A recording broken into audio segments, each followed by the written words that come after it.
Bonjour à toutes et à tous et bienvenue sur NTD L'Actu, votre point sur l'info de ce lundi 30 octobre. Avant de commencer, merci de cliquer pour vous abonner et de liker la vidéo. Et c'est le bassin d'Arcachon qui a été frappé par la tempête Céline, submergeant les villages ostréicoles et les ports. Depuis vendredi soir, les plages et les terres ont été envahies par les eaux débordantes, provoquées par des rafales de vent en provenance du sud et par de fortes pluies incessantes. Les coefficients de marée ont atteint un niveau de 104 en fin de journée. Et un gendarme a tué ses 3 enfants et son domicile dans le Val d'Oise dimanche après-midi avant de se suicider. Les corps ont été trouvés par 2 collègues gendarmes. La mère des 3 filles en état de choc a été prise en charge par les secours. Et près de 4000 médicaments sont en rupture ou risquent de l'être, ce qui a incité certains professionnels, notamment à Marseille, à prendre les choses en main.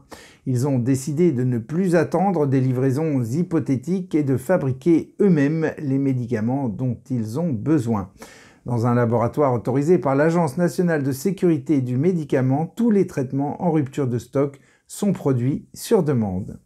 Et après le refus de LFI de qualifier le Hamas d'organisation terroriste, c'est au tour de l'AFP, l'agence France-Presse, de tenter de blanchir le groupe armé islamiste par une décision interne qui fait débat.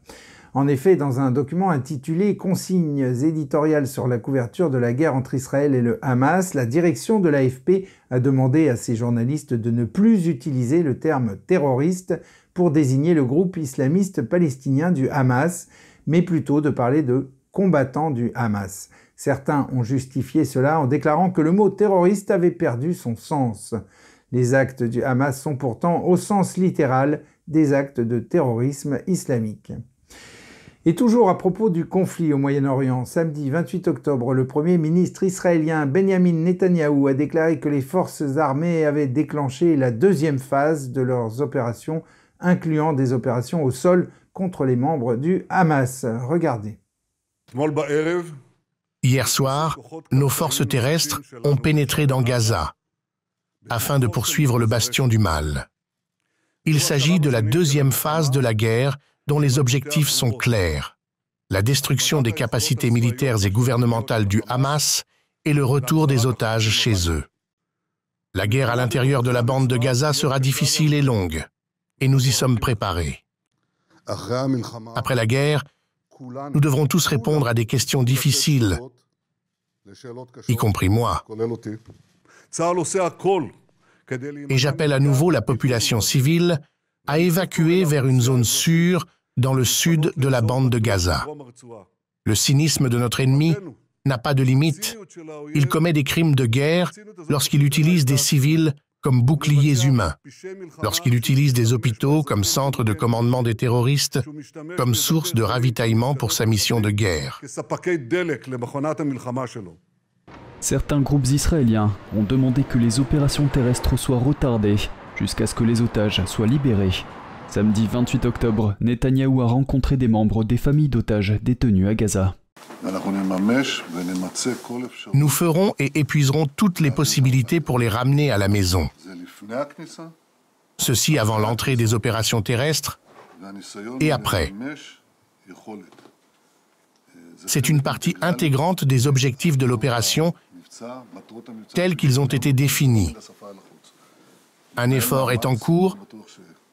Je ne suis pas sûr que les gens comprennent dans quelle mesure il est mené et jusqu'à quel point la concentration sur le terrain est permanente. Si je devais dire quelle est la clé est la pression. Plus la pression est forte, plus les chances sont grandes. L'armée israélienne a diffusé dimanche 29 octobre des images de ce qu'elle considère comme l'expansion des activités terrestres à Gaza. Et le président Emmanuel Macron est monté au créneau vendredi dernier. Il s'est exprimé sur la nécessité d'une campagne israélienne ciblée contre les membres du groupe terroriste Hamas, tout en alertant sur les risques d'une opération terrestre pour les civils. Macron a aussi lancé l'idée d'une coalition humanitaire impliquant des pays tels que la Grèce et Chypre pour apporter un soutien crucial à Gaza. Et de leur côté, les dirigeants européens réunis à Bruxelles ont plaidé pour des corridors et des pauses humanitaires pour alléger les souffrances des populations civiles. Car sur place, le désespoir des Gazaouis est palpable. Dimanche, ils étaient des milliers à envahir des entrepôts et des centres de distribution de l'Agence des Nations Unies pour emporter de la farine et des produits de base. Pour l'agence onusienne, il s'agirait là, je cite, du signe inquiétant que l'ordre public commence à s'effondrer après 3 semaines de guerre et de siège de Gaza. Alors, quelles sont les perspectives ? Le rôle des puissances internationales et de leaders potentiels comme Barghouti, actuellement en prison, demeure incertain dans la recherche d'une solution durable à ce conflit déchirant. Reste à voir si la stratégie militaire israélienne pourra atteindre son but tout en préservant au mieux la population civile palestinienne. Et à propos de Marwan Barghouti, qu'on vient de citer, l'épouse de l'ex-leader du Fatah a lancé une campagne internationale pour sa libération. Cette campagne tente de le réhabiliter aux yeux de la communauté internationale en le qualifiant de pacifique et en le comparant à Mandela, malgré le sang qu'il a sur les mains. La campagne vise également à exercer une pression sur la communauté internationale pour obtenir sa libération. Rappelons que Marwan Barghouti est un terroriste du Fatah actuellement détenu en Israël depuis 2002 où il purge 5 peines de prison à vie pour avoir planifié des attentats suicides lors de la deuxième intifada, des attentats qui ont entre autres coûté la vie à 5 Israéliens.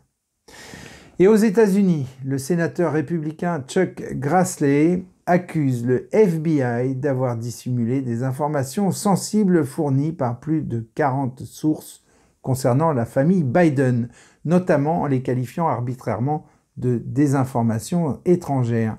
Grassley demande des documents et prévoit d'interroger 25 personnes impliquées dans le blocage ou le retardement des enquêtes. Joe Biden a nié tout acte répréhensible ou toute implication dans les affaires de sa famille. Et des centaines de manifestants anti-Israël ont pris d'assaut un aéroport au Daghestan, en Russie, lorsqu'un avion en provenance d'Israël venait d'atterrir. Les forces de sécurité sont intervenues pour fermer l'aéroport et évacuer les contestataires.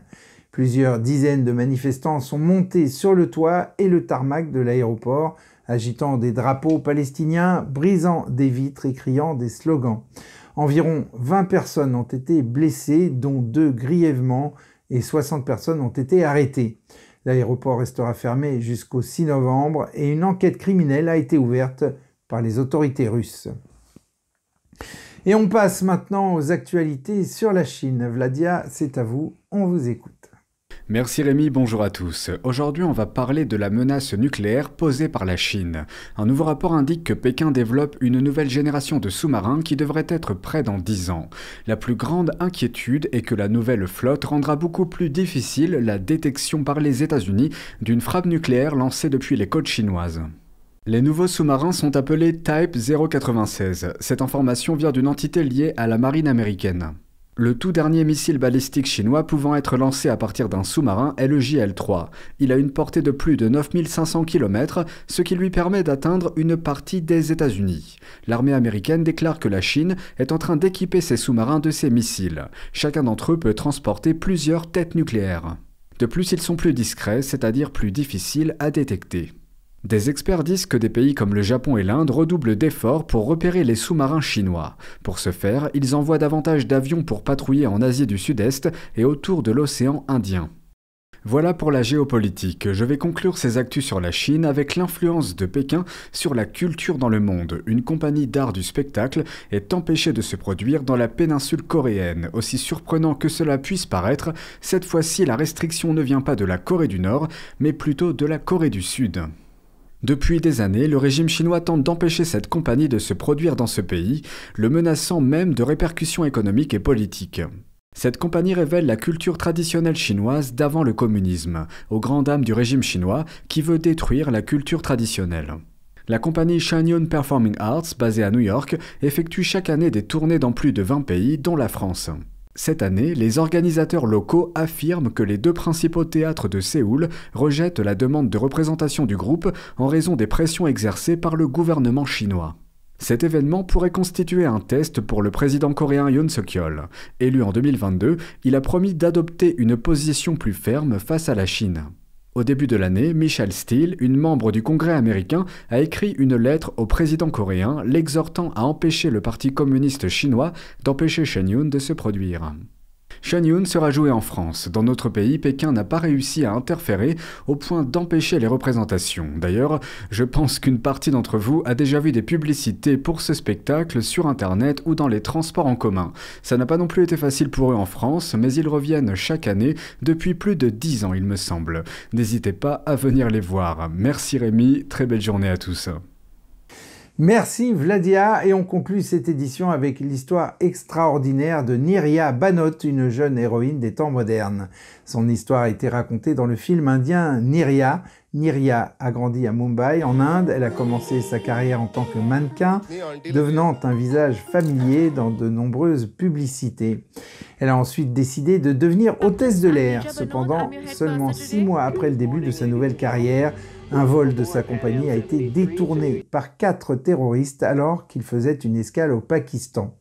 Nirya a envoyé un code de détournement au cockpit permettant aux pilotes américains de s'échapper. Elle a caché les passeports de plusieurs passagers pour protéger leur vie. Pendant les 17 heures d'attente, elle est restée calme et a offert nourriture et réconfort aux passagers. En fin de compte, les terroristes ont commencé à ouvrir le feu à l'aveugle. Nirya, avec un courage extraordinaire, a aidé les passagers à s'échapper.